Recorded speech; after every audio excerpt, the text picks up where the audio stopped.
It's Libra season. Get ready for all things justice, romance, and all things beautiful. Coming up on LOL. Dreaming. Keep tuning for LOL. I don't just talk stuff and repeat stuff. I'm living this stuff. And you can thank me for covering your astro.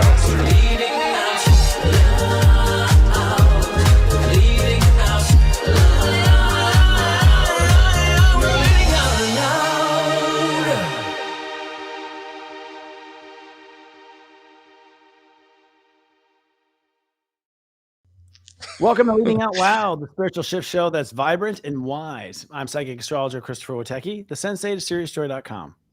And I'm Scott Cruz, psychic medium and mentor with ScottCruzPM.com. Heavy week, huh? Heavy month, I would say. We're coming off of eclipse season, is what it is. We just had an eclipse. This final eclipse at step 29. So 29th degree is the most intense degree. Yeah. And 29 actually is a Virgo number. That's Virgo. Virgo rules that number. So that means in the sign of Virgo was the most Virgo you can be. And then God throws an eclipse on the damn thing. Yeah. You know, so well, 29, if you do 29 in numerology, it's 11, which is a master number. So we're mastering now. So Grandmaster, yeah. Actually, I mean, honestly, it was a final test.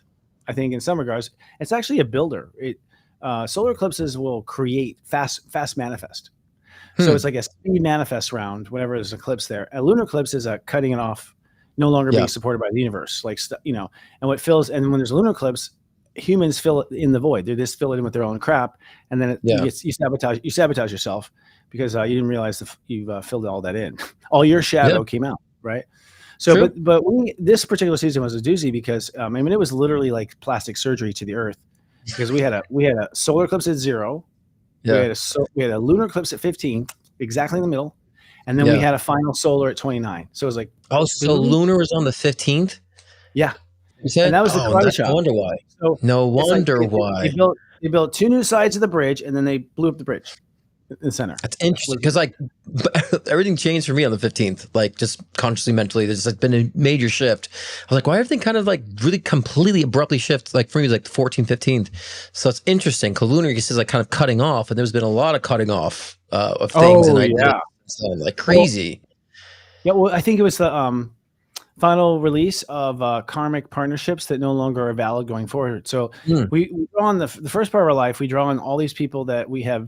Either we had problems with literally that we, came back and let me give it another try. We'll see if we can do it on Earth. We can do it this time. So you come down and then you remember or don't remember and you do it or don't do it. But then sometimes people, when they grow past their karma, something I've seen is like, if you finished your karma with me and I didn't figure it out, I would stay in the karmic loop and you would be recasted. Right. Exactly. Yeah. Yeah. There's always, there's always recasting of the different playmates and NPCs. Some of them are NPCs, they say, right? Non-playable characters. I don't know if I think about that, but sometimes I wonder, like, if we complete a karmic cycle, I'm saying, like, I wonder if like the person that comes in is actually an NPC and then they leave, or if it's a walk-in, just to help us complete our karma. Sorry, you just hit 2 topics that always kind of irk me. That's the walk-in story. I'm like, walk-ins? I don't know. Like, didn't the soul grow the body for 9 months before it was born? Like, because honestly, the body is in the soul. The soul is like an umbilical energy, and the body is sitting there floating. The body is made by the soul. So, how do you do a walk-in? I don't know. I mean, unless I just see like this consciousness, you just like can pull it and pull out. I mean, I know. I never bought it. See, some people, I just haven't bought it. Like, it has never felt correct. Just doesn't feel correct to me. I have people who tell me, and I can see that they believe that that's the case. Like they're convinced that they're a walk-in. Well, if you take your view of the video game thing, right, and you just think that you're just like hopping in a new car, a new Uber, you can leave your Uber. Someone tells. I mean, if you think of it that way, but I'm like, is that easy to like going out? I mean, I guess we do that at nighttime. I did a whole show about dreams, and we're like REM state. We're kind of like not even conscious. We're in astral. We're in the astral. So we're not in our body. I mean, I don't think we're in our body when we dream. We're not in our body. I don't think so either. I mean, we have an energetic cord, connected to the body for memory purposes. But yeah, I think we're gone. We're resting. We're in astral. Right. Yeah, we're in astral.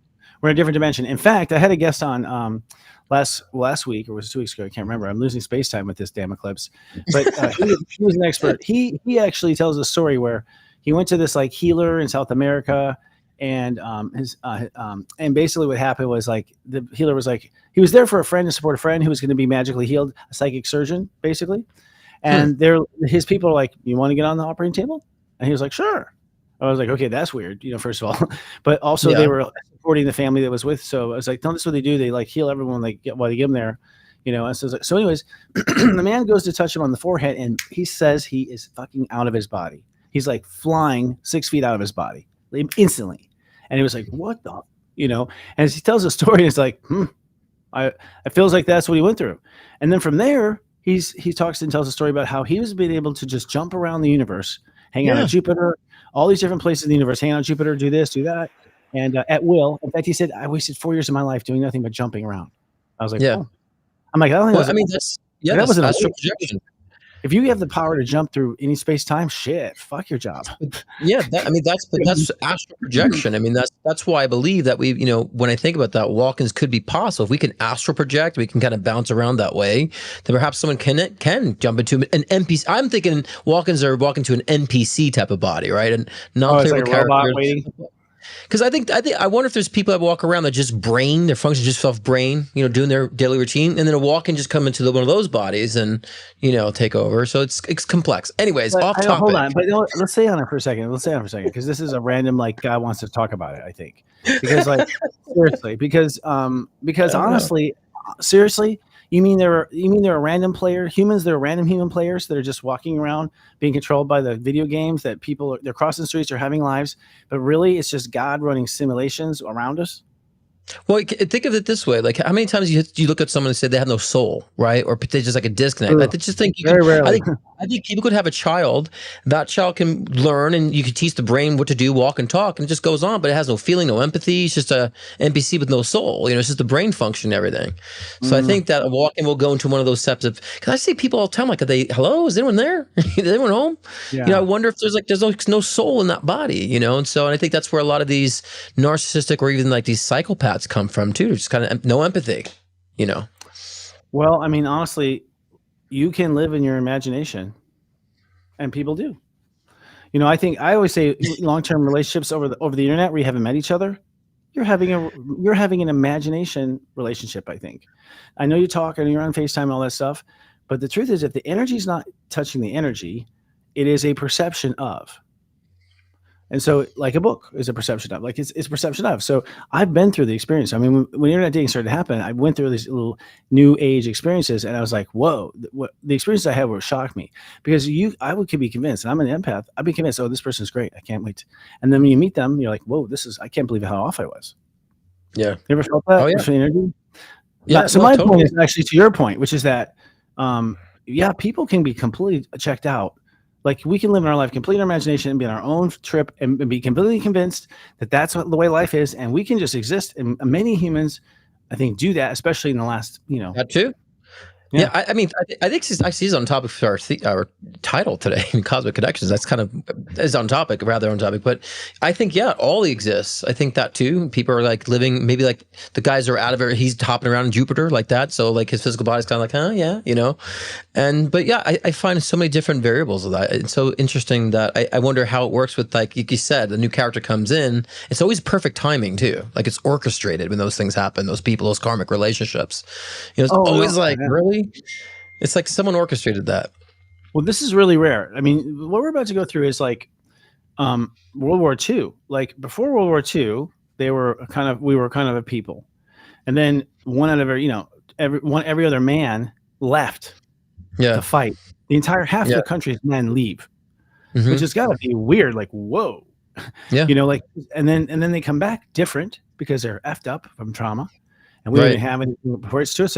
So like grandma got grandpa back a little something. And all the women of the world had to actually rehabilitate privately because it was a secret. Well, I don't think it's a course. I don't know if people know that. Like how hard it is behind the scenes. I'm saying, like looking back at it, like it makes sense. Like when you talk about it, like it makes sense. I'm saying, of course, from the perspective of, it makes sense when you describe it now. You know what I mean? Yeah. Just looking back, of course, now you can see it from a bigger picture. So that's why I meant it by that. Not for them. It wasn't so obvious. Interesting. Well, I'll say this. I'll throw this in, and we'll just. The last thing is that from what I hear, when you incarnate, you don't have to actually do your lifetimes in order. You can do your lifetimes. That's what you mean that's as far as different time frames? Is that what you're saying? Like as far as like different time frames order-wise? You could start your incarnations with the last story. I mean, don't we all? Anywhere you want. No, I mean, you could go now after this life. You could go to World War II if you want. Oh, and hop in. I think there's a lot of remote viewers that do that, but I think a lot of times we go backwards just for fun, not so much for the evolution, but unless we actually, I think, I correct myself there because I'm like, I was enlightened as I was saying that. Perhaps we can, because I never thought about going backwards like that. But yeah, I think if it serves to go back, I notice this in dreams where I feel like I'm going back to another life to resolve something, and I keep going back until I mend it, and then, then I actually die in that repetitive dream when I didn't resolve it, I didn't die in it. So who knows if we're even cross-connecting those realities while we're sleeping too, making those connections, because I've had a lot of those, and it feels like I just left, almost like it was the lucid dreaming. Like I felt like I was living that lifetime, woke up here. It's like I feel like I had two lives. Those are very interesting connections. You're convinced. Well, I've had a couple dreams from it. It wasn't. I've had a couple dreams that was, so incredibly real, down to the experience of gravity and a different, like heavier gravity, and all sorts of life was completely like, as far as the experience of being in that world. And I'm convinced I'm in that world, but my other brain in this life is like, what the fuck, kind of thing. So there's a part of me that knows that it's not right, but I'm so convinced. I wake up, I feel like I have been there, and I wonder, well, have I? The other phenomenon too is people always like will write me, in different venues, and they'll be like, you were in my dreams, and I asked you this, and we hung out here, and we did this, and they're like, and I asked you this question. And I'm like, well, what did I say? Like I always want to know what I said, and I'll be damned. It feels like me. It's exactly what I would say. And then I'm like, well, has the viewer heard it many times, and now they can synthesize it? But I do, wake up tired. So I think I am flying around. It's possible. I mean, I like I said before, I woke up with like where I had like scuffle in a dream. I woke up and I had the bruises. I had that happen a lot. So people think it's ghosts. I'm like, actually, no. I think we're like, when we're experiencing something in our dream state, and we wake up, and it comes from. I've always been conscious to where, like, oh my god, that scratch happened in the dream, or that bump happened in the dream. Because I fell. Wow. I've noticed a lot of those connections, and I wake up, I'm like, oh, it's crazy. But if you think it's just energy, it's just consciousness. So if you're holding on to that, then it embeds in reality somehow, in this holographic reality. So it kind of crystallizes. It's not that far off when you think about it. Yeah, or your body suddenly has like a Mercury retrograde and like forgets what lifetime it's in, and suddenly thinks it's in the lifetime where you were this, and your body just starts to be that lifetime. Or I just had too much whiskey the night before and just forgot. I haven't had whiskey in a while. Well, that's usually the case for most people. Well, this is very interesting because this actually is this like random direction is not random at all. I mean. And the truth of the matter is that we are all being, sort of guided onto a new path. And one of the paths that we're guided onto right now is this the first time human beings are going to start talking about what you and I just talked about. Like this is it's opening for the first time. We've never talked about the construction or backstage of heaven or anything. It's all been like, through these organized religions, like it's this way with sound and thunder and all kinds of stuff. And now we're like, well, actually, it's very practical. It runs like a business, and you have to go through this process. There's this bureaucracy. Right. Exactly. It's really incredible. So today we're talking about, let's go into first of all, the planets, friend. Like this last week, we talked about the eclipse, but what trends did you notice in the people? Oh gosh. Well, like I was saying last week, I've noticed a lot of people like really finding their grounding energy, right? Like kind of situating themselves. And I find a lot of my clients sticking up for stand up for their voices and the relationships that they were having, their job, they're worth more. So I see a lot of that, but the unfortunate thing that happens in these cases, there's some fragmentation that happens when we start doing that. Relationships will kind of break immediately. So I've been seeing a lot of that restructuring going on, like in that way. I also been seeing people more discerning than usual. That's one thing I've been seeing kind of an evolution with my clients too. And just in general, I'm finding people reading through the lines more, actually, which makes sense. They're restructuring and finding their voice. That would make sense. Their discernment, intuition would be like a lot clearer. So I've been noticing a lot of that. A lot of health issues I've been seeing this month. I mean, I was under the count for a side infection that dragged on, and a lot of hospital visits I see with people. So I've just been seeing a lot of that happening this month too. But I always feel like it's a detox. When you detox from something, you purge it out, then you start new, you feel refreshed. So I feel like this is what Libra season is going to start bringing up, new identity and refreshment in our lives. I would say a refresher. 100%. I mean, so agree. The interesting thing about Libra is, first of all, Libras for the last century have been kind of weak, honestly. Like somehow that race has started giving more and more away, and they found themselves in a spiritual deficit where they had nothing. Right. And so they've kind of been talked out of their entire ego just by the nature of society and their nature, right? But now what's interesting is the universe is basically saying, hey, it's time for you to be fair with you, Libra. Now, the thing about that is Libras are the ones that control fairness.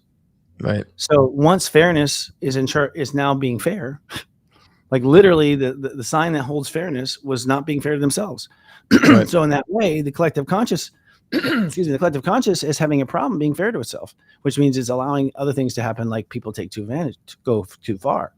And my personal belief has always been when you are in a race of a sign like Libra or you Aquarius, Aquarius, you guys are establishing the first awareness of Aquarius. This is the first generation where Aquarius is known what Aquarius is. You know, the whole world is for the first time. People don't realize that. Like, it's literally part of your humanness that's opening. You know, for the first time you haven't had, and a conscious awareness that it was asleep is really what it was. You know, so because I guess things compress and things get bigger. So consciousness was compressed. Those are dark ages, and really since 2012, not kidding, it's just been opening, and that's what this whole this alignment is. But for us, it means that we start doing shit like this, where it's like we're more aware. We're talking about popping in and out of dreams. We're all off script completely. Right. But this actually, ironically, this is the topic of the show, but it just went where, you know, spirit wanted, I think. That's the other thing too. It's like quite often guided. I don't think people realize that there is no original thought. There is no original thought. You just find waves you like and they turn into thoughts. And the waves that you like have words and have expressions and have colloquialisms and have, you know, collective and basically creation has created everything. That's really what I keep hearing. And you just get attracted to the one that's like you. Yeah, I mean, I was just pulling through the Akashic records. We're just pulling from the soup of data, you know. I mean, I also say a lot of times too, even though those components exist, I always feel like we still can be creative of how we put things together too. That's what I strive for. Like, I don't just want to channel things or just things that existed already. I want to put it in my own context, put my own seasoning on it too. And that's the balance. I feel Libra season too is find the balance of that as well. And I was saying, especially with Libras, they have to understand they don't have to pick a side anymore. Like, I'm this side now. I'm this side, I'm this side. Like, they're going to find a way to do it kind of simultaneously and find the unification of such when it comes to the polarity in their lives. So I find that happening too, which I feel like that's happening with the collective too during Libra season as well. And so again, understand what you're creating, what you're channeling, and understanding what unique expression comes from that too. And that's, I mean, exactly what Virgo's been telling us too. So it makes sense that we're kind of seeing that duality in a sense, you know, merge. Well, ironically, so Uranus, which is the planet of innovation, your planet, you know, like the Aquarius planet that holds a vibration of vibration, keeps everything on the vibe. And Uranus, wherever it's going, is like changing the frequency of the whole collective. It's kind of like the fiddler on the roof kind of thing. And what's interesting is you guys are now waking up to your own awareness, which means the awareness is aware of itself. But the irony is like, as the awareness is being aware of itself, spiritually, AI comes online. And now, I'm not kidding. AI comes online at the same time.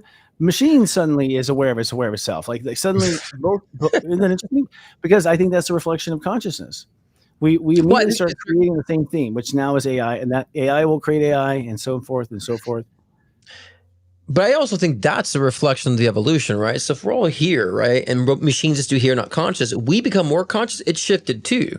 So although like machines are more conscious, we're more conscious of, you know, 5D and above. And I find a lot more people like, geez, I was seeing other people that I've been meeting, my clients and who are therapists, and they're bringing astrology into their therapy. And I'm like, astrology seems so like fundamental now in society. Or am I just attracting it? Or am I just tracking it everywhere? That's my other question. Like, well, am I tracking it everywhere? Or is this actually happening?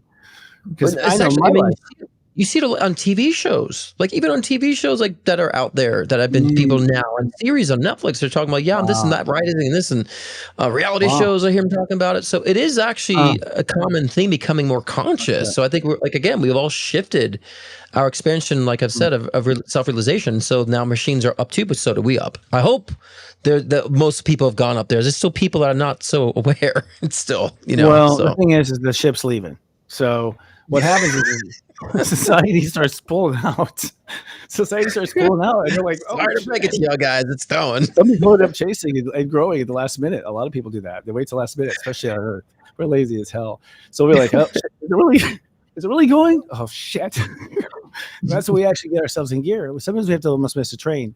I mean, that's partly where we're maturing too. is we've had to be we've got to have learn teenager level. Like we've been learning teenager stuff. Really, society where we've been teenagers. I think with us being also worried about sex and us, space and gender and all this stuff. These are all very much things that happen when you come into puberty. Yeah. These kind of themes that we're in all of a sudden as an adult society.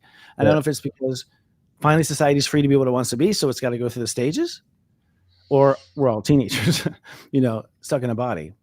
Well, it's all cyclical to me, right? So everything kind of always repeats a cycle somehow, right? And so, yeah, I kind of agree. It's like we're almost again in the puberty type of phase, but it's like we're in a different perspective with that. So it's all cyclical to me. It's all in that rotation. So I always say, even with our abilities, the cycle of Claire, as I call it, we always kind of shift to different strengths. And so, I was telling people now, like especially during Eclipse season and we had Virgo season and now Libra season, that we need to really kind of be focusing on what our strengths are when it comes to our speech, our voice, our perspective.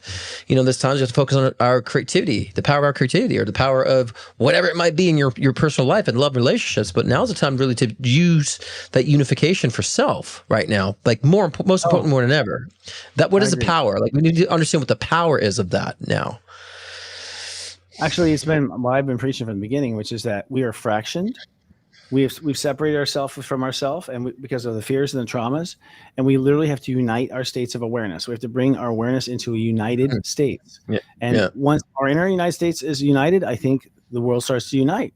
I think the reason why the world's fractured is because it's reflections of this inner, afraid of this, put this over there, compartmentalize that, in denial of this. And this is just really squeezing your conscious. You're making yourself unaware of who you are, literally the opposite direction. Yeah. It's an interesting moment. And here's the thing. It's not even gotten interesting yet. I mean, just to kind of wrap this up, this means that people are going to build an entirely new life in the next 6 months. Like entirely new. You're like, well, no. I mean, I think if I look at these times, like for instance, World War II is a time, Uranus was in Gemini in World War II. Uranus is in Gemini now. World War II is the time where we went from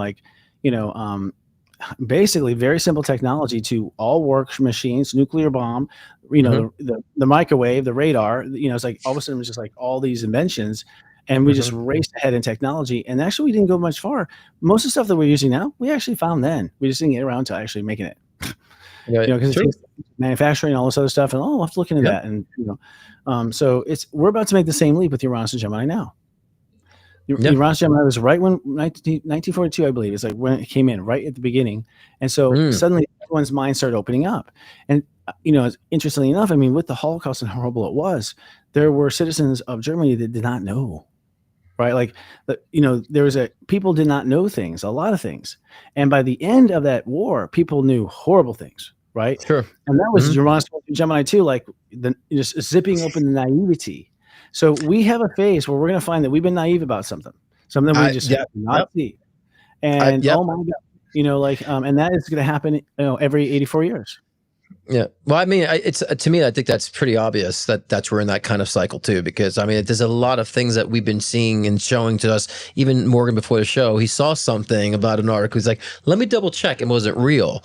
Now, because of things have been so falsified and so, I would say, behind the veil, a lot of people now realize I have to double, triple, quadruple check the information I'm seeing now. So yes, I definitely feel like a lot is coming to realization. A lot's coming to light. Like I said before, I've seen a lot of people be having more discernment now. They're seeing things like, oh, that's BS. I don't believe that. That's a wonderful, actually it's a wonderful period, because that means, people become more clear in what they're seeing and clear what they're, being told, and they're not going to be creating this sheep mentality that we all talk about, that brings everyone else down. It seems that there's more liberation coming after this, this phase. This all happened because this happened because we stopped listening to our intuition and started looking at the outer world, the simulation, for the clues. And we were told, no, you can't trust what's inside there. You're a devil. Yeah. You're possessed if you listen to those voices. And then people, oh shit, but it was going to save me from drowning. It's like, no, it's wrong. Don't be careful. So everything just shut us down. And so we've lost our sense, like an animal loses its sense, in the wilderness, we lost our senses. We lost our sense, our eye sense, Pisces. And we lost Aquarius. We lost Aquarius and Pisces. Those are the two higher frequencies of human consciousness. They were asleep, paralyzed, I think kind of in a coma. And I think that's what the Dark Ages was. We just literally forgot how smart we are. And now we're about to remember, Yeah. What's interesting is that a lot of things work against us, and we still keep going forward anyways. That's what I want to say. Like, even though there's toxins and crap in the food, we're alive. We're kicking. You know what I mean? Like, the human race does not get brought down. as easy as it thinks it does. Of course. Well, a lot of it's fear. A lot of it's true. A lot is fear mongering. And speaking of fear monger, we have some headlines to go through, huh? About this. What's been going on in the crazy world. Well, let's see if any of these actually match up with what we've been talking about. You want to read the first one? Or bring it up, Morgan, if you don't mind, please, sir. Yeah, South African pastor Joshua Michaela said he saw the rapture on September 23rd, but turns out we're still here. Well, maybe the other ones are gone. I don't know. But social media has been buzzing about it. Well, I mean, this is probably the fifth rapture that I've heard in my day that's supposed to come. It's here. And perhaps these people, when they see a rapture, maybe they're thinking maybe an upgrade. So perhaps maybe those who buy into the Christianity that way, maybe they'll have an upgrade where they start seeing the true aspects of their religion and so forth. So I always interpreted rapture as a elevation of dimensionality. So, when everyone truly raptures, I think they're just going to 5D or they're elevating from whatever dimensionality they've been in. So perhaps the Christians might have an upgrade, if they think there's a rapture, hopefully. Well, I mean, honestly, if you were like a farmer in Christ's time and suddenly you take acid and go through dimensional shift, it's rapture. They called that rapture back then. They didn't know. Right. We call it tripping now. But there's a lot of evidence that Moses was eating mushrooms. There's a lot of evidence of that now. But they're finding Moses, I think, was on mushrooms, or this Bible character was actually on mushrooms too when they went up on the mountain and talked to God. It's evidence of it. I think the rapture really means, though, in the biblical sense, is more of that we evolve to become Christ consciousness. The Christ consciousness comes back, not the fact that we're these human beings on planet Earth. All of a sudden we see Christ come down from heaven and always rise up. I think people are taking it too literal. I always say it's more about the Christ consciousness returns and then we evolve. Right. You know what I'm saying? So, and I think we're in the process of that, all of us. Now, that doesn't mean whatever religion that you're in. But I think these claims are also it makes the religion itself look kind of hokey, but or is it the people? Maybe Jesus is here's the thing, I will return to you, and they're like, you're gonna fly from the sky? No, I'm gonna return. Even Christ probably had a problem with it. It's probably tough to explain. I'm gonna return, in your mind. In your mind, I'll be popping up in your mind. Me, right? Yeah, my feeling, my soul. Yeah, totally. Yeah. All right, so that was our first headline. I think honestly, at the end of the day, we got a saying, never predict the end of the earth. It's just bad for your career. As a mystic, it's just bad. You just never want to do that because you don't know. You really don't. I don't think I or you, we could not make that call. I would never make a call like that pastor did or whatnot. I would never make that call without my entire, many of my colleagues agreeing that, they're picking up the same thing. I just think as long as this Earth has been here, we think we're arrogant enough that it's going to destroy during our timing. It's it didn't destroy, it didn't end before. It just keeps its cycle. Mother Earth is a lot more powerful than us. You know what I'm saying? So yes, we're harming Mother Earth in different attributes, but at some point, if it's too much, Mother Earth will kill us and take us out, like in the Bible, right? If it's too much. No, like in Atlantis, I think it's in our DNA memory. I think we know we blew up the Earth, and we're actually scared we're gonna do it again. I think darkest fear humanity has that shares all of this, that we effed it up, man. Everyone's going to heaven at the same time. What the? I think from what I hear too, the angels are like, what? It was whatever happened, no one expected. So that spiritual consciousness that time, it expanded whoa, there's so much we don't pay attention to. And those are the stories of our ancestors, which are the angels. I mean, consciousness has been figuring it out on every dimension, every level on its own. Mm. Well, speaking of taking out, Scorpio Jimmy Kimmel was taken off the air by Disney, ABC, right after commenting about, Trump and the Charlie Kirk situation, kind of mocking Trump not having empathy. So, but now he's returned, supposedly, right? And the ratings were high for his return and all that too. But something was telling me, I'm like, I feel like the network said, we're going to take it off the air to show support for the right. And then people complain, we'll put it back on air, show we're supporting of the left. So I feel like it was a strategic move in that retrospect. I feel like they knew it was going to come back after complaints, so, but again, how do I read this? I don't think anybody should be taken off the air for anything that's, an opinion, especially a comedian, you know what I mean? I was for cancel culture before with the liberals, and I'm not cancel culture now with the conservatives. I'm not for that at all. I think we should be, here's my rebuttal is this. If you read energy, it was asshole. It's between the words.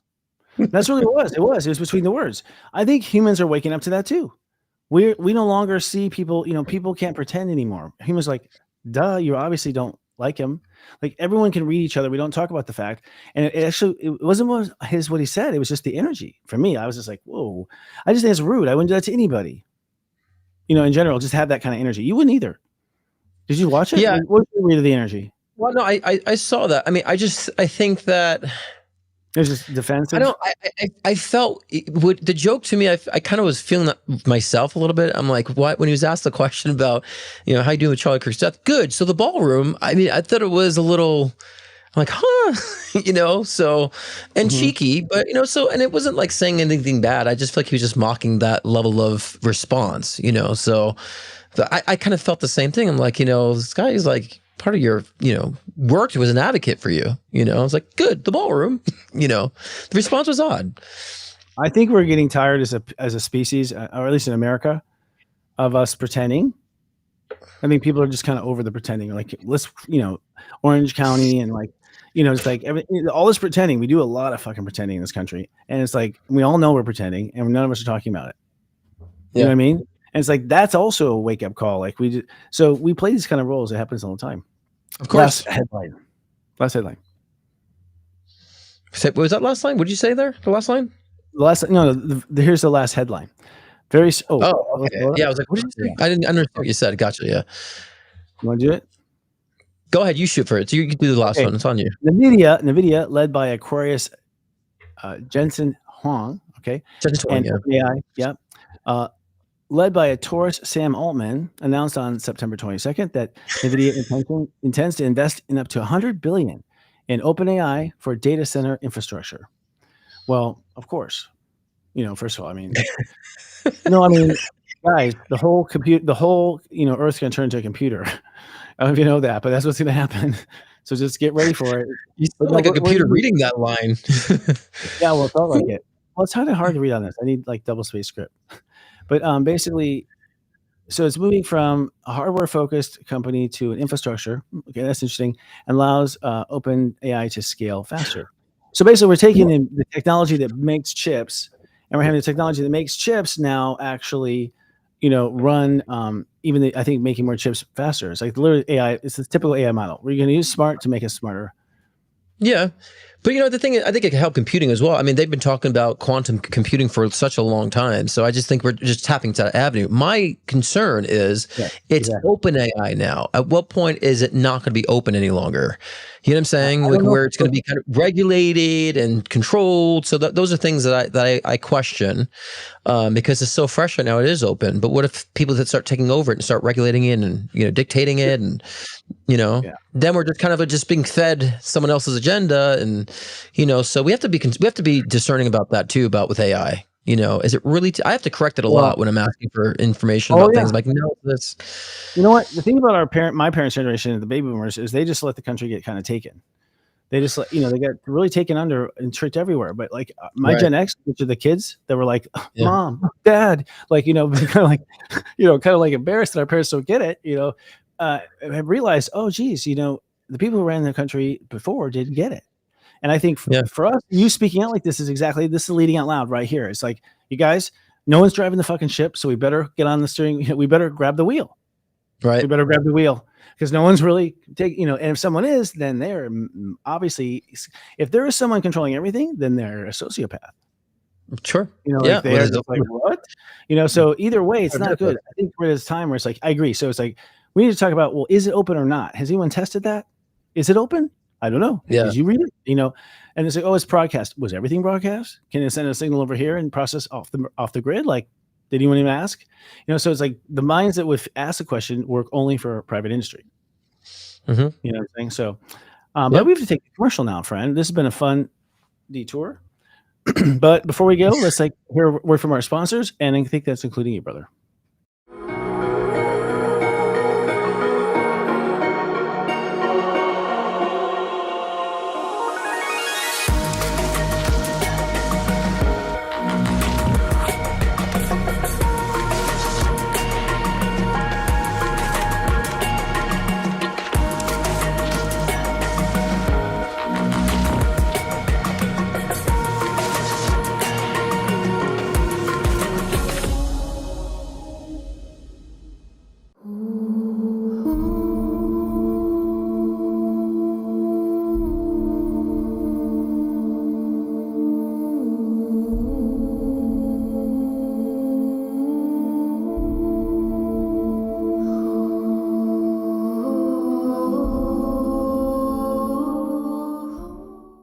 Hi, I'm Lisa Brazelton, the architect of the program and founder of Sage Prosperity Partners. I am excited for you to start your journey in having prosperity in a way you've never had it before. Join me this fall for a couple of different cohorts that are starting. I am the facilitator. For a limited time, Serious Joy members will receive a discount code below, and I look forward to seeing you this fall. Are you looking for inspiration to grow your conscious business? Serious Joy's Board of Light is a sacred alliance of lightworkers, visionaries, and spiritual leaders dedicated to awakening conscious leadership. As a member, you'll receive professional support in the forms of bi-monthly Congress of Light meetings, exclusive community networking, and an array of guest speaker webinars each month to guide you on your personal dreams. First quarter guest highlights include consciousness architect Lisa M. Brazelton, Dharma coaching expert Sahara Rose, and Chiron specialist Karen Croney. Don't miss this profound lineup of wisdom. Join now for only $250 per year and be a part of the enlightened professional re-evolution. What are you waiting for? I'm proud of all of our commercials. We're like a brand new, TV station in the middle of Nebraska. You know what I mean? It's great. So our topic tonight, totally like this, out in the cornfield. Tonight's topic, and it's Libra's favorite topic, Libras, is relationships and cosmic connections. So we were going to come into this show talking about relationships because it's Libra season. And right now in this particular part of the season, you're working on what I call your mirage, which is you work on your relationship to yourself for the first 10 days of this transit. And then from working on yourself, then you start to work on your relationships. The one thing I'll just say as a warning is wait 10 days before you work on your relationships. Like put it off, let both parties like go back to their corner and figure their stuff out, because otherwise what it comes down to is you're constantly pointing in the other what you haven't done and that sort of thing. And you just show up having been aware, and you're going to skip all that kind of conflict because there's a lot of ego back and forth and who's right. Only the person who lives it really knows. Go to a corner and come back and tell each other, like what you think you're dealing with. That's the kind of thing we're learning. Where do you see relationships on a spiritual level, Mr. Scott? Well, that's on a spiritual level, huh? As far as collectively how they're evolving, is that what you're saying? Is that the question? Well, so we have this obvious human level. What's happening spiritually between people? Well, I think that people are starting to recognize that their partners are mirroring them, right? And so I do feel like there's been an evolution spiritually that people are starting to recognize, like that thing I don't like in somebody else, I have. Oh, that thing that keeps repeating my life, it's something that I'm doing, right? And so so I really feel like there's been an evolution spiritually with the collective in that sense when it comes to relationships. But I also feel like they're broadening their definitions, right? So we look at people who are maybe bisexual and they're owning that, or they want to do monogamy, or they want to do polygamy, whatever the case is.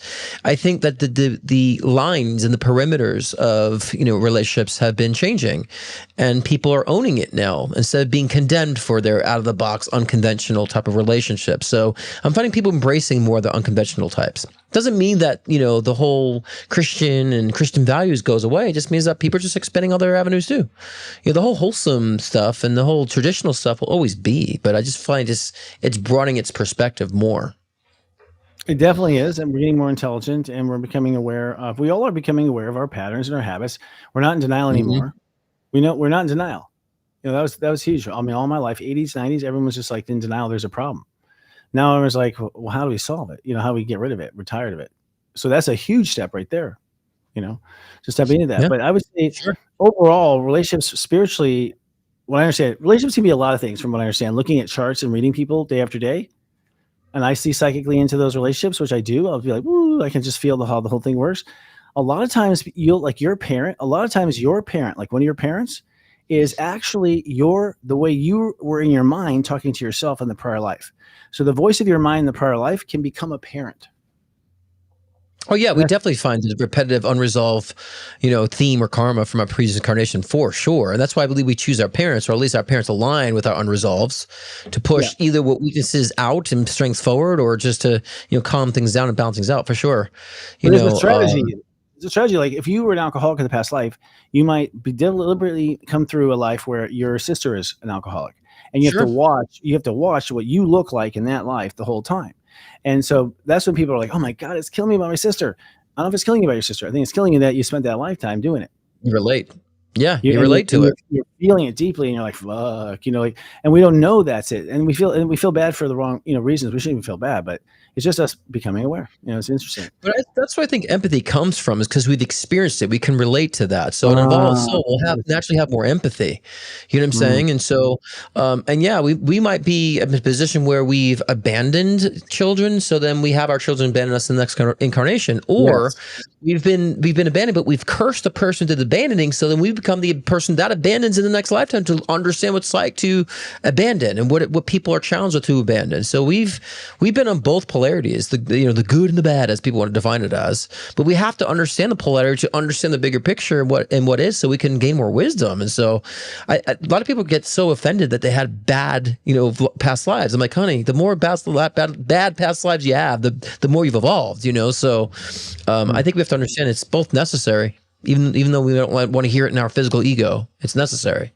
From what I understand, creation was this. The creator wanted to know what creator looked like. And so creator threw creator's energy out and back, and that formed a circle. And everything in consciousness is based on that circle, which is that if you start on this path, you're going to end up where you started, always. But you'll end up where you started, just a little bit taller. And that's how consciousness is built, this spot up. And there's no going down, really. There's just slowing down. People they'll stop growing it completely, let people passing them by, and consciousness. It's and in that way, it's just an unveiling of what's already there, or isn't it? It gets paradoxical when you think about it. But so the next question is, how do you know if you are in a karmic relationship? Karmic relationships are always the most intense. Like there's an obsession. There's like an obsession for it. They create a lot of obsession. There's also a lot of anxiety, and it throws you off. That's how karmic relationships. You almost say to yourself, I don't feel like I'm myself, or I'm acting like a way I don't usually act. So it will get you to understand a version or portion of yourself that hasn't evolved or hasn't been evolved. And they're very emotional. They're very difficult to let go of until you learn the actual lesson. Then you're like, oh. And then you can easily walk away from it. And I've noticed a lot of the karmic relationships, the person's got ghosted by their karmic relationships. A lot of ghosting energy that relates to karmic energies. I've noticed a pattern, but yeah, that's how you really can identify. It throws you off. You're not yourself. It gives you a lot of anxiety. You're obsessed. That's definitely karmic. Agreed. What happens is, I believe that you suddenly become you remember a lifetime. You remember a lifetime, but you remember a lifetime subconsciously. Suddenly you have this memory of this lifetime. Now, because you're remembering it subconsciously, you think it's happening now, and you're convinced it's happening now, but that's you reliving it when it happened, right? Yep. So you kind of create the scene from the past life in this life. And the reason why, for me, is like, it's just like incredible fucking shit happens. Like, and the doctor made that, blah, blah, blah. That's how I met her. It's just like the craziest way of meeting someone, or just like when you're just like, really, the odds of that, like, it's so, if and things are sped up, and things are twice the volume. So it's like, it's like you go through the first 6 years of marriage and the first 6 months of your knowing each other. When you're with like a past life partner. I mean, I've had past life wife. I mean, it's like, and they're quick. In 40 days, I lived like the whole marriage in the last life. Like, as far as the drama, all the stuff that comes up and all the weird sides, and you're remembering these sides of yourself. That's what you're remembering. Right. It's not that you've gone crazy. It's that you are actually gone past life, and you are completely in character, and you don't know it. Right. Yeah. Well, and so I was kind of discussing kind of like the negative, the challenging side of a karmic relationships is also a really positive side of karmic relationships. We feel like you know them before. You're like, I shared a past life with you. You've known them. You feel like you know them from another lifetime. Like those also positive karmic relationships too, where they're like a sister even though they're not a sister, or like a brother even though they're not a brother. You feel like consistency, like that I've known you for so. So when you feel that with somebody in your life who's a positive influence, that's also karmic too. It doesn't always have to be bad. I think people always put a negative connotation to karmic, like it's a punishment. I'm like, no, it's just memory. That's how I define karma. It's just memory. It's the equal response. Karma. Remember, if you go make like a blue divot, you must replace it with an orange. Like everything has to be replaced with what it isn't. Right. Whatever you use has to be replaced with what it isn't, and so you're forced to actually see the whole 360 of the entire experience, as if you had like a camera that you use like in the Matrix. It's like literally like the Matrix. You have to fly around the scene and see the whole damn thing. Yeah. It's interesting. The Matrix had that come out at that time too. I was like, whoa, like just you can see conscious birthing everywhere. Okay. What about, we've talked about this before, but it's still a very popular topic. What are twin flames? Oh God, you know me on this topic. Twin flames, I like to define. It depends how you define it. It's someone who has similar energy, similar passions. It's almost like the yin to the yang energy too. I don't think twin flame is the idea that there's a lover out there that's half your soul that you have to find to connect with through all destructive, experiences. I don't believe that. That's a bunch of bull. If you came in one soul, you came in one soul for a reason. You don't need to go looking for the other part of you. So, but I think twin flames is someone that really mirrors your energy, has the same passion, the same fire, is why I use twin flame in a sense. There's a lot of those types of good dynamics, but that's my definition of it. I don't believe in the mystical new agey stuff of it. I will say too, before you go, I will say that it does exist more in Greekology and more of a higher level of spirituality, but I don't associate that dual type of spirit in the way people can, define it in the physical sense. Well, my understanding from my guides is that we have planets that are like ancient, and because the planets are ancient way before Earth, you have souls that are really big, and big means wise. And so when you come to a little planet like Earth, you can't fit in one shoe. You have to have two bodies at the same time. You can't get your whole personality on Earth at the same time. Right. So you do it through a twin flame. Again, it's the same thing. Just like karma, you take one half of you and the opposite inside out half of you, or some other variable of the equation. When I met my twin flame, I'm sure it's my twin flame. We both had the exact same skills and brilliance, and we were both. I had put these skills asleep in my life. I'm like, I'm not gonna do this. I'm gonna do this. Everything I wasn't gonna do, she did, and everything she didn't do, I did. And I was like, whoa, this is crazy. Yeah, and it's so the yang. Yeah, that's the yin to the yang. I just don't know. We don't really, not necessarily know. We're just a philosophy of this, but I don't necessarily believe that we get sort of consciousness. I mean, it may be possible through animals. Sometimes I wonder if my dog is so like me as a dog. I wonder if that's my soul, and maybe that's possible. I haven't really drawn a conclusion on that fully, but I really like to use the definition of someone who brings the same energy and is the yin to the yang, and that could be again. It doesn't mean you have to chase after them like I'm seeing in a lot of these like torturous new age stuff. We'll find your other half, your twin flame. It's like not like that. That's the first time you come together as a twin flame. Again, like all humans, first time you come together, you think you're supposed to have sex. Like Jesus Christ, that's what humans think. And so the first lifetime together is like romantic, stupid Romeo and Juliet, just totally stupid. Because I guess what happens is because you are missing half of yourself in reality, when the first time you encounter the other half of yourself, it's a fucking utopia. Utopia. You are just like, whoa, like you don't realize how big you are at that point. So I think the twin flame creates like a lot, and we're just biologically wired to sex. And so I think humans in the first round, sleep with it. I think many lifetimes later, you're brother and sister. Sure. Like start as lovers, and you'll end up as a brother or sister. Or even just like close friends that are like, friends that you felt like it was family. It wasn't family. They can come in so many different roles. So many different roles. But yeah, I just want people to expand their mind about what twin flames can be. Not that's like, oh, it's a half of me that's a lover now. Like let's broaden that scope so we can appreciate the twin flames that are actually in our lives now that we don't realize. If I may say, as we go into the new era, keep your minds open about everything. Yes. You can't don't. We're not in any place to decide shit. We gotta like see all the evidence come out, and all the things we didn't know, and then we gotta sit back and be like, hell, before we start calling the race. We just, none of us should. We should just if you want to be wise, just assume there's more. Assume there's more. Like there's more to learn. Okay, how about how are children and parents cosmic connections? Well, it's kind of like I said before. Like I really feel that we all select our parents, and because we understand the parameters that we need to follow our evolution. So we might say, I need an alcoholic, like we said before, alcoholic as a mom, or a loyal dad, whatever the case is, or a absent dad. Like we select these parameters. And even though they're matching our karmic journey, we're also matching their karmic journey too. So I feel like it's really in sync, the relationship between parent and child and the experience of such. And so I think those are close, could be twin flames in the parents too, like I said before, but that's the tie between the children and the parents. They're all there to mirror each other's karma and to resolve each other's karma. And I think that's very important. But it's designed. We've designed it that way to say, 100%, you will help me. 100% designed. Yeah, no, 100%. It's calculated. I understand, in heaven years for months. Like, I mean, as far as between lifetimes, there's, from my understanding, a tremendous amount of consciousness that's spent on what to do next.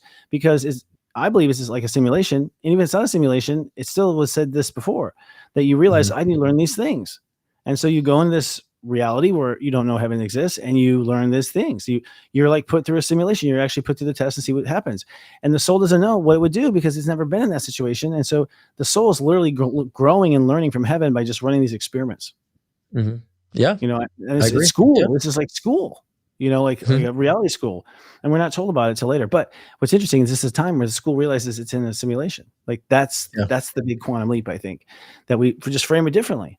Jesus, like, I was telling you, God, you know, like, but at the end of the day, we didn't get it. We didn't know. We just didn't understand. I'm sure if I could like cast Jesus now, and back in that time, be like, oh, what about the bed? He's trying to explain what he's trying to explain. And maybe that's why the church is so effed up, is because it was when we were just total, like, you know, hillbillies as an entire species, and we just simply could not comprehend what the fuck he was talking about. There was no language for it. In our mind, it was, you know, very literal. Yeah. All right. Well, brother, I think so. We have our questions. We have just a few minutes. Let's see how we run in here. Well, we have we have another one. We're good. We have 9 minutes. We're good. It was just a little late. Okay. So the next topic, do we have another commercial or do we want to talk about, oh, here's the one. Wait, we can't go yet. Is the relationship with yourself the most important one? Well, I mean, duh, because I mean, you're the core of your experience, right? And so you learn through yourself, and when you learn through yourself, you learn how to express that. Like we've always said this before, when you learn to love yourself, the true essence of love wants to share it. It doesn't stay self-contained. That's all fear. So no, I agree that that's the nucleus of your experience, the nucleus of what other people experience from you too. So I would say that is the most important relationship. And we even say when the plane's going down, you put the oxygen mask on yourself first, and then your child. So same thing here. We have to focus on our own foundation. As I'm like slathering at the mouth here, foaming at the mouth while I'm saying this. You're very excited. Very excited. Me too. Very excited about this topic. Well, it is actually, honestly, I don't know if there's anything else. I think that if we're God's children, so God is an entity that decided to make more of it. Okay, so God makes more of it. And so for us, aren't we the children of God? So then we're here to basically make more of us. And it's just there's nothing but us because we are God.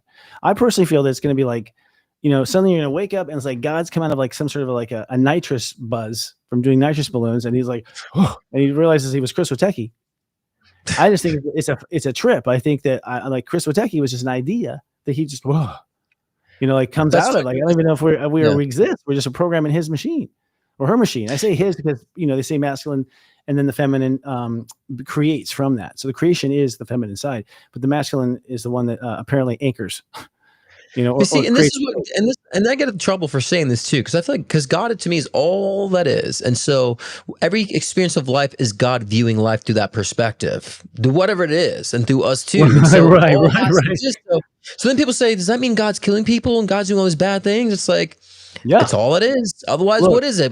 You know, it's not this fight against good or evil. It's understanding the context of all of that and to being whole. And so, that's why God is through everybody experiencing it. Otherwise, it wouldn't be eternal life that we call it, or infinite creation. There would be things would have a limit if there was a boundary to what God can experience. And so that's eternal. It's everlasting. That's the point. That's the point. And that comes in different expressions, different fragments. Look at girls, little girls or little boys, like their dolls or their Tonka trucks, and they will be killing it. They'll be putting it on fire. They'll be like putting it in the gas. You know, kids will kill stuff naturally, like kill their toys, you know, kill plants, kill bugs. And that is a part of God, is the understanding of like creation, destruction, everything, all parts of yourself. That's the whole point. The inside and the outer, the dark and the light, or the whole spectrum of the two, you know? And I think, you know, I don't know. I have a sense. Okay. So right now we basically in 3D are paying attention to 3 realities at the same time. 4D, 4 realities at the same time. 5D, 5 realities at the same time. I think it just comes down to more realities on top of realities. And this life here becomes like our toe, you know, as far as our awareness is concerned. And we're building our toe right now. And I think all conscious design just keep going up no matter where you start. You know, it's interesting. Yeah, I mean, when we say 5D, we have different 5 ways of looking at things, five different aspects of perspective, space, time, right? And so then we have intuition, we have higher mind, we have all these different levels we're aware of and conscious of. So that's, to me, it's a broadening of perspective when we enhance dimensionality.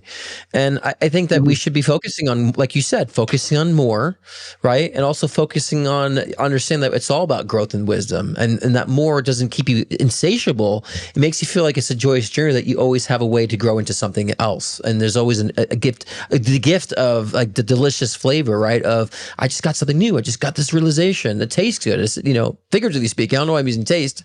Maybe I'm hungry. That's why I'm foaming at the mouth. But, but it is delicious when you realize, like, oh my gosh, I just accomplished it, and there's something more to achieve for. There's something more to grow into. That's exciting. It's really exciting, and that's what the cycle of life is supposed to be. That's a thrill. I mean, honestly, the thrill of teaching is seeing the student that moment they go when they're shocked. Oh my God, there's a whole nother fucking floor on this thing. There's a whole nother door. I had no idea this whole door existed. Oh my God. And it's like, from what I hear, that's to infinity. That's to infinity, as far as the ride. So you'll never get off the ride. You'll never lose who you are. You only get smarter, not dumber. You'll never get older. You're really not older. You're actually more wiser. It's like, there's nothing wrong. Ascended Master, I heard a quote from another guest we had on Astro Mingle, and he was channeling Saint Germain. And I said, what was the thought before Saint Germain ascended? What was it? What was the final, like, aha? What was the final aha? When you give it to us? And here I think I'm being like Phil Donahue, and he's like, oh, he just says it right away. He's like, yeah, well, he didn't say right away. He goes in, and then he comes out and he goes, all there is joy. He realized that all there is joy. And I thought about that profoundly, and I'm like, oh my God. Maybe we are living in our real realities, that we're in heaven, which is we're in a total carnival life. The truth is, life is absolutely perfect. And this is actually an escape from perfection, because it's interesting. It's interesting to get away from perfection. It's interesting to see sides of yourself with odd parts of yourself not there. It's interesting because up there, you're just whole, perfect, everything's perfect. And you're growing, you're always getting smarter and wiser, but everything's perfect. Always. Well, that's without the light can't have the dark. It's that same cliche, right? So understand that we need the fragmentation to understand how whole we are, right? Yeah. And how unified we're truly. We need the separation, fragmentation to understand how unified we are. So, I think it's actually a beautiful story. If you think about life, it's actually a beautiful story, from the soul, the narration of the soul. It's beautiful, But speaking of rides, I mean, we've had a big ride during the eclipse season, and a big ride with, Saturn being in retrograde in Pisces up until November. Actually, Thanksgiving gets out of there. So it's been complicated times, challenging times, ups and down times. So tomorrow, my live show, I'm doing Saturn and retrograde's impact on all signs. So I'll be going through all signs and tell you what your challenge is during this time and how to resolve that. Tomorrow I'm doing live one-on-one readings as well. So join me tomorrow live every Thursday at 6 p.m. Pacific time, 9 p.m. Eastern time, but this will be tomorrow's show. So catch me tomorrow live as well. And if you want to book a one-on-one session with me, I'm opening up October for bookings, scottcruzpm.com, and you can get a live reading, mediumship sessions, or an intuition builder session if you choose scottcruzpm.com. If not, I'll see you tomorrow. Okay, we didn't really commercial. Perfect. No, that's fine. Good. And actually, I don't know if you noticed, but like suddenly we're talking about interesting things. I think even you and I are like finding a groove here at the show and what we want to talk about, and our other personal stuff. I mean, I'm having a real blast at Serious Joy, like doing pep talks. I'm having a real blast just running down a new road. It's just so like, wow, this is cool. Because for me, I've seen I'm definitely in my profession. I just had the door open up and I was like, oh my God. Because, and it was weird. As soon as I started formally delivering my class, Intro to Step Astrology, like had it on paper, had it all set up, then suddenly all new stuff came, and I was like, oh, like I have to offload this stuff to get more RAM, free more RAM up. It's interesting. So I started downloading new stuff. It's crazy. It's cool. Well, I tell you, when you go in Theta and Data state, right? You go into like kind of meditative state. Thomas Edison did this. Salvador Dali did this. They would meditate and hold marbles in their hand, and they would get themselves in like a theta, almost delta state, to where they can actually process, receive inspiration intentionally. But they knew if they went too far, the marbles would wake them up if they fell into REM state. So they would practice that to gain inspiration, to have those aha moments about what they're doing currently. So intentional meditation during this time is very important, very key to get the information that you need and the navigation that you need to on certain things in your life and where you're headed. Even generally speaking, you know. So we should practice that. We need to practice that more so during these times. Honestly, I was practicing the other day when I was driving. I'm kidding. But like, I've been spacing out on all kinds of stuff. Seriously, I've been like finding myself like, Chris, like I've been staring off. So I think the state we fall into. No, I think we fall into these kind of like meditative states by nature. I think that because time has been so sped up and technology and all this stuff, it's distracted us from these very subtle things that happen. And subtly, we all download stuff. And when we lived in the country and we're, out picking fruit all day long away from our whole family on acres and acres and stuff, those types of lives, we're with ourselves all day. Yeah. We did not, we were with ourselves in the woods. Very rarely were we actually going to be around people a lot. It was like in the rural areas, especially. So we're just now, pulling all that together. I think that's what's interesting. Yeah. UNITY. Oh, it's a lot of fun. I'm really proud to be here at this moment because it took a lot of lifetimes to get here. I know that I honestly think I started to realize now. I'm like, I think the whole damn thing was a plan. Like 20 courses, like 100%. Of 20 courses I took and learned all this stuff and it's already complete. This is the playing of the movie, right? It's not actually. If it wasn't all designed, it wouldn't be in the astrology. Astrology is the blueprint. I always say it's the blueprint. We've designed it. That's why we can predict it. That's why psychics can predict it.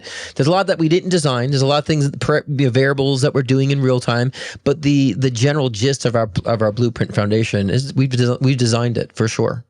Yeah. Well, interesting. Last thing, go back and watch last Friday's Astro Mingle, people, because Igor, who talks about these events, is very interesting because his perspective was when he was out flying in space that, Jupiter is a person, it's a consciousness. And he was talking to Jupiter. And I've heard this before where you talk to planets, but no, this is a consciousness. It's like this is something you can do like when you are, master. You can be a planet that just does nothing but teach that galaxy shit. Sure. And so it's like, the idea was like, yeah, Jupiter's always sending you lots of thoughts because it's really wise. It's been around for a long time and it's always giving you guidance on this.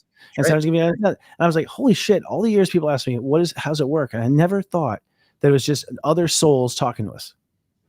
Yeah, it's all consciousness. It's all data. Yeah, it's all consciousness. It's like, oh, they're just playing a planet, whatever. So it's interesting. Mother Earth, Gaia, we appreciate you.